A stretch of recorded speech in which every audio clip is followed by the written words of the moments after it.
Cement లారీలు కానీ ఏమన్నా వచ్చినట్టు ఒకటి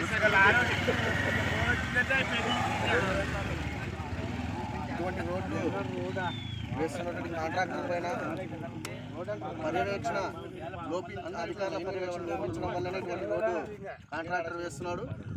కాబట్టి ఇటువంటి రోడ్లు వేస్తున్నటువంటి కాంట్రాక్టర్ పైన చర్యలు తీసుకోవాలా, అతని కాంట్రాక్ట్ని వెంటనే రద్దు చేయాలా.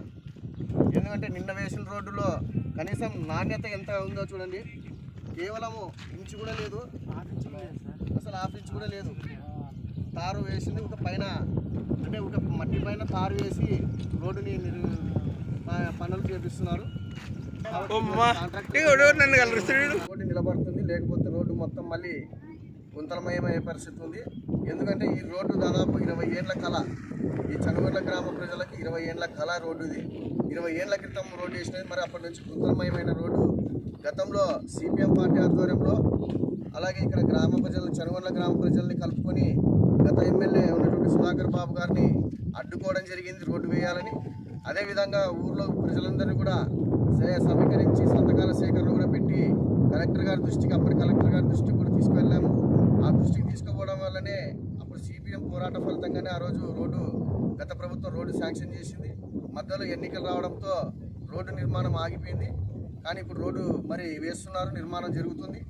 కానీ ఈ రోడ్డు నిర్మాణంలో నాణ్యత కొరబడింది. ఖచ్చితంగా రోడ్డుని నాణ్యత గల రోడ్డు వేస్తేనే ఈ రోడ్డు నిలబడుతుంది, లేదంటే రోడ్డు నిలబడే పరిస్థితి లేదు.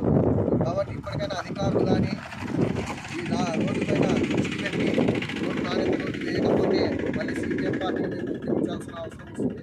కాబట్టి ఇప్పటికైనా అధికారులు కానీ ఈ కాంట్రాక్టర్లు కానీ ఏదైతే రోడ్డు దానిపైన నాణ్యత రోడ్డు వేయాలా, అదేవిధంగా ఈ రోడ్డు సేఫ్టీ సైడ్గా చూసుకొని ఎట్లయితే ఉందో ఆ రోడ్డుని పెంచాలా, ఈ నాణ్యత గల ఇంచులు కూడా పెంచి రోడ్డు వేయాలని సిపిఎం పార్టీకి డిమాండ్ చేస్తున్నాం. లేకపోతే